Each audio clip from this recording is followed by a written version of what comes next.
pero sobre todo personalidades que indudablemente da gusto escuchar, como es el caso de Jorge Zarguini, a quien voy a presentar, que es un hombre que ha estado como presidente de la Cámara de Diputados saliente ya a esta altura, un hombre que es un ejemplo, y esto quiero que lo sepan todos, porque es de esas personalidades que cualquiera sea la ideología del referente con el que uno habla, dice, ese es un señor. Y eso es lo más lindo que uno se puede llevar, ¿no? Sobre todo cuando ya ha tenido un amplio recorrido y donde evidentemente está cosechando todo lo que a lo largo de todo ese tiempo ha sembrado. Y la verdad que para mí también es un verdadero placer poder presentarlo. Jorge, el gusto de saludarte. Walter Casamayor, ¿cómo estás? Buen día, Walter, un gusto y muchas gracias por... ¿Sentís eso, no? Yo creo que lo sentís. Camino tranquilo. Camino tranquilo. Que no es poca cosa, ¿no? Y bueno, yo por lo menos he tratado de con aciertos y errores, como todos tenemos, hacer política de la misma manera que vivo. Por eso ahora que estoy tanto alejado de la política, puedo seguir haciendo lo mismo, y la verdad que sí, camino tranquilo.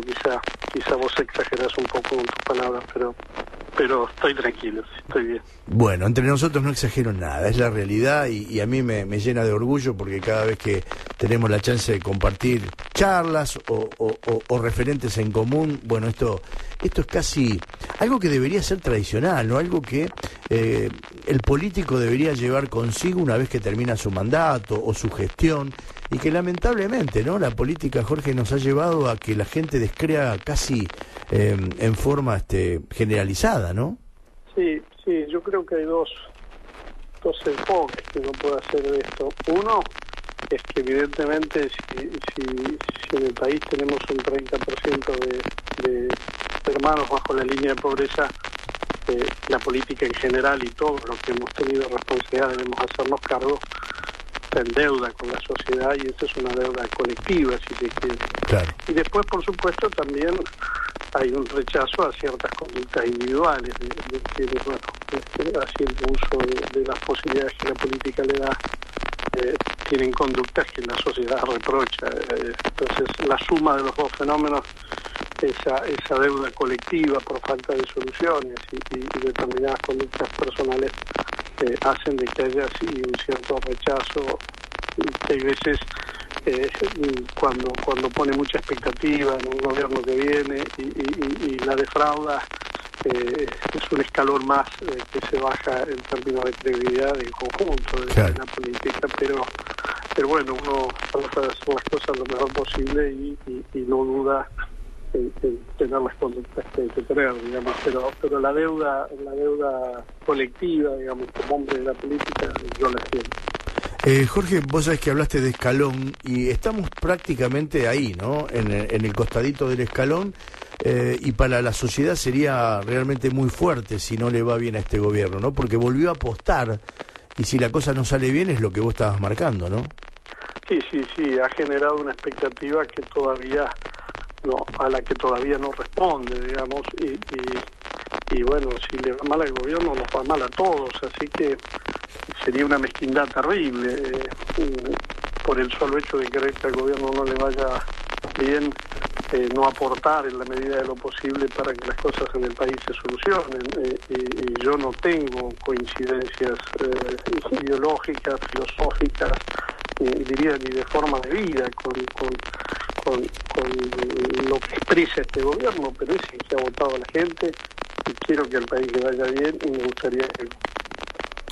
Como economista, y ahora ya dejo de lado al político y me meto de lleno en la cuestión económica, seguramente el tema del Fondo Monetario Internacional es un antes y un después de lo que ha acontecido. Ahora, uno imaginaba que podía llegar a pasar esto, por otro lado decía, bueno, pero no se van a animar a llegar a esto por una cuestión de costo político, pero bueno, ya estamos. ¿Y ahora qué nos puede pasar? ¿Qué es lo que podemos esperar de este paso que se ha dado?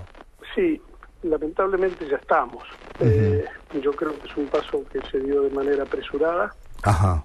El gobierno heredó una situación muy compleja en materia económica, La economía uno puede dar muchas vueltas para analizarla, pero finalmente las condiciones que la economía tiene que darle a la sociedad para que después con buenas políticas más específicas una sociedad progrese es crecimiento y estabilidad.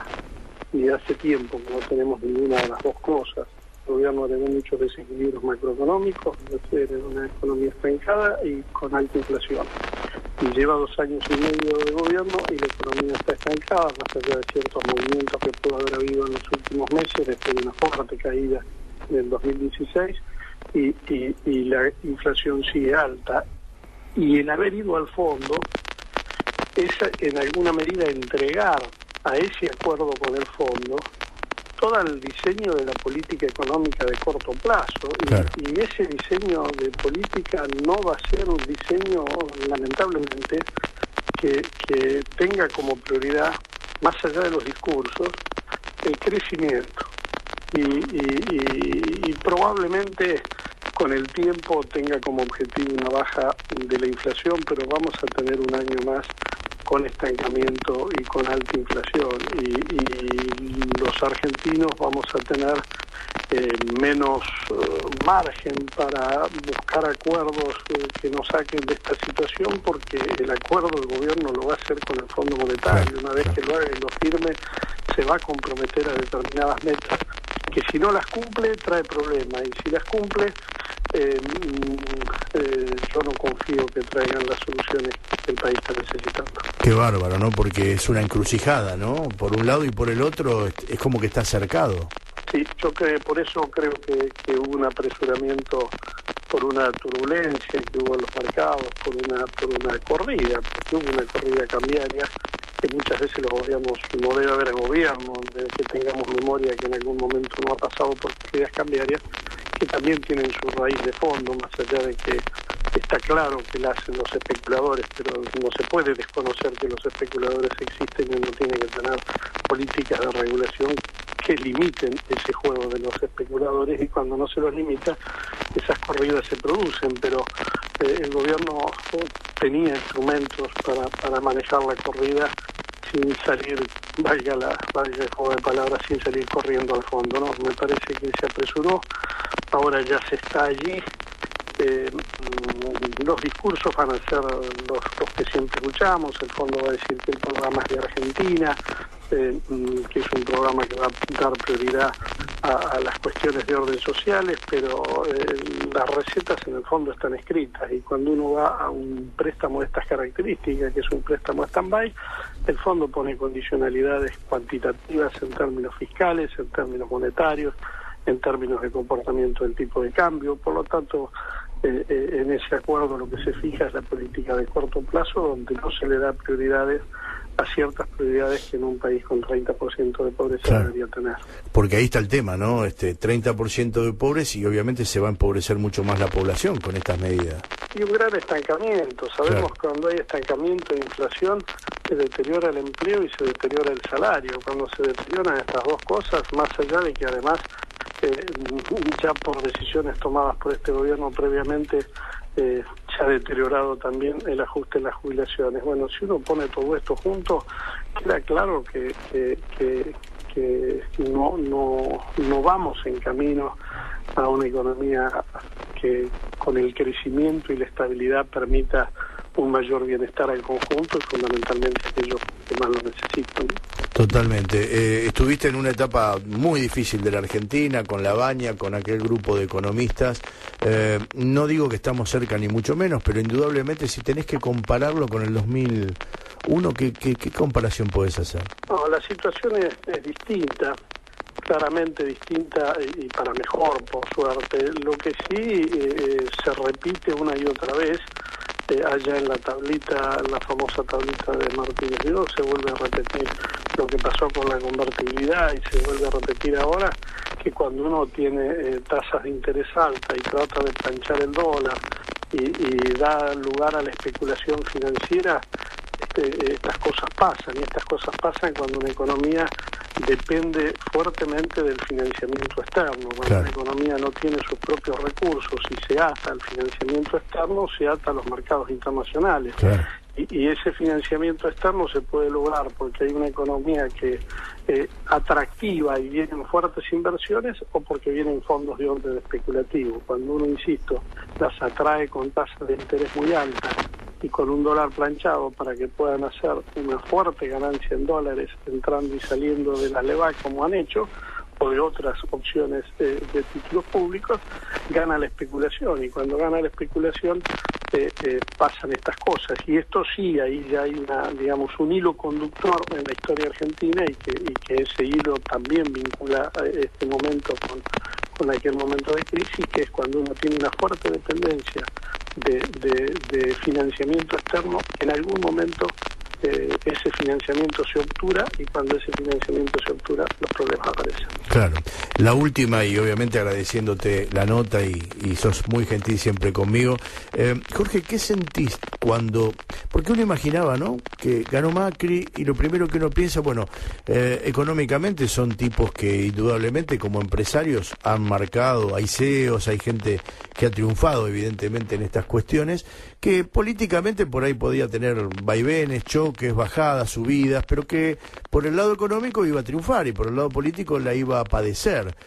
Y fue al revés, o en realidad no terminamos todavía de ver este gobierno hacia dónde se conduce, ¿no? ¿Qué sensación tuviste de entrada y qué sensación tenés hoy? Creo que comparto sensación con una buena parte de la sociedad que, aún no habiendo votado al gobierno, tenía la expectativa de que acomode muchas cosas, y muchas de ellas precisamente en materia económica. Y eso no ha sucedido, y eso genera esa suerte de desilusión que creo que tenemos muchos. Y esa es mi sensación. Yo los creía, la verdad, más eficiente en esta materia. Uno podía decir, no es el camino que yo elegiría, no es el modelo que a mí más me gusta, pero lo hacen bien, y la verdad que han mostrado mucha impericia, y la última la mostraron en el manejo de esta corrida cambiaria, y en esta ida apresurada al fondo. Yo espero que por lo menos tengan la mayor pericia, y lo deseo en serio, en esta negociación, para que el acuerdo con el fondo, que definitivamente, como decía, va a fijar la política económica de lo que le queda a este gobierno, por lo menos hasta el final de su mandato. Después la gente dirá quién es el que le toca seguir a este gobierno, o una alternativa, pero hasta el final va a quedar marcada la política económica por el acuerdo que se firme. Bueno, espero que ahí tenga la mayor pericia. A mí me sorprende, y lo he dicho, que funcionarios que vienen del sistema financiero, no me sorprendería que no conozcan lo que pasa en lo más profundo del conurbano, porque quizá por allí no pasaron nunca, pero realmente me sorprende que no hayan sabido leer lo que pasa en el mundo de las finanzas, y fundamentalmente en el mundo de las finanzas que se mueven en el plano de la especulación, ¿no? Totalmente. Para mí es un verdadero placer cada vez que tomo contacto con vos. Te mando un fuerte abrazo y a disposición, Jorge. Lo mismo. Muchas gracias por llamarme, y nuevamente te agradezco tus conceptos. Al contrario, un fuerte abrazo, Jorge. Muchas gracias. Jorge Sargini, un verdadero señor, ¿sí?